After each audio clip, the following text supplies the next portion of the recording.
राज्यात मुख्यमंत्रीपदी पुन्हा एकदा एकनाथ शिंदे विराजमान व्हावेत यासाठी धुळ्यात शिवसेनेच्या वतीनं खानदेश कुलस्वामिनी आदिशक्ती एकविरा देवीला साकडे घालण्यात आलं। यावेळी धुळे जिल्हा शिवसेनेच्या वतीनं खानदेश कुलस्वामिनी एकविरा देवीची महाआरती करून साकडे घालण्यात आलं।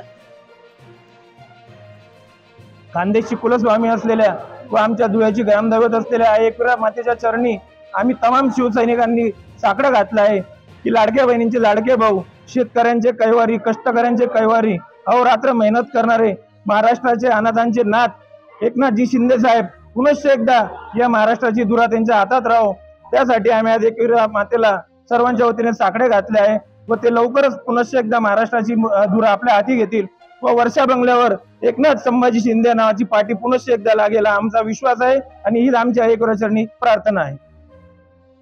रायगड जिल्ह्यातील मुंबई गोवा राष्ट्रीय महामार्गावरील माणगाव तालुक्यातील वावे दिवाळी गावाच्या हद्दीत असणाऱ्या पुलावर मारुती सुझुकी सेलेरिओ गाडीवरील चालकाचे नियंत्रण सुटलं आणि मार्गावरून पुलाचा कठडा तोडून सुमारे 25 ते 30 फूट खोल नदीत ती गाडी कोसळली।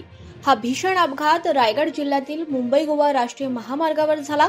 या अपघातात पत्नी देवयानी दशरथ दुदुमकर आणि पती दशरथ दुदुमकर यांचा जागीच मृत्यू झाला, तर चालक हा गंभीर जखमी आहे।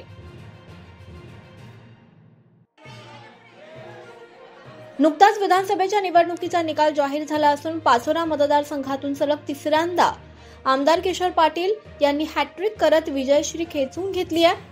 राज्याच्या मुख्यमंत्रीपदी एकनाथ शिंदे हे पुन्हा एकदा विराजमान व्हावेत आणि त्यांच्या मंत्रिमंडळात आमदार किशोर पाटील यांचा समावेश व्हावा यासाठी पाचोरा शिवसेना शिंदे गट युवा सेना महिला आघाडीतर्फे 25 नोव्हेंबर रोजी सकाळी पाचोरा शहरातील प्राचीन प्रभू श्रीराम मंदिरात महाआरती करून प्रभू श्रीरामांना साकडंही घालण्यात आलं।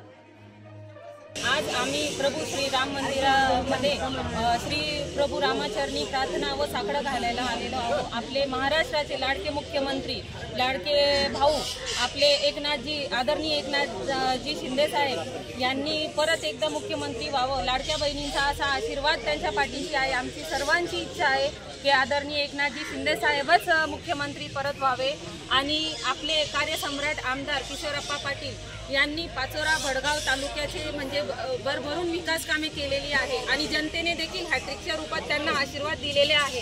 परत आपल्याला आप्पासाहेबांना मंत्री देखील करायचं आहे। आता आमची सर्वांची महिला आघाडी, शिवसेना, युवा सेना सर्वांची अशीच इच्छा आहे की आप्पासाहेबांना मंत्रिपद मिळायला पाहिजे।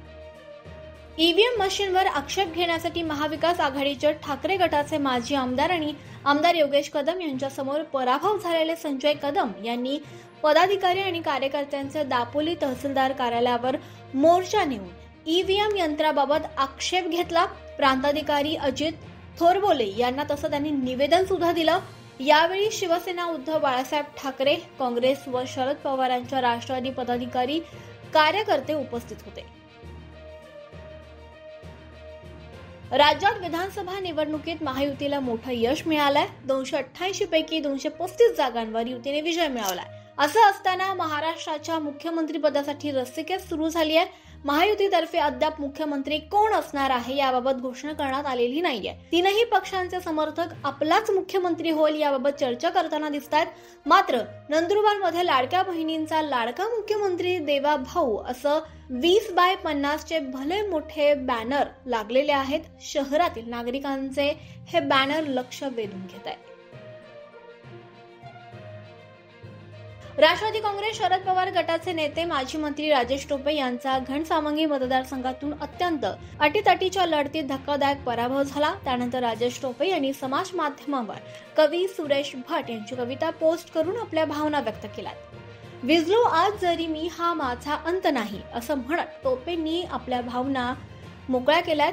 शिवाय नव्या उमेदीने, उत्साहाने आणि सामर्थ्याने हा आशावाद देखील टोपे यांनी कवितेच्या माध्यमातून व्यक्त केला।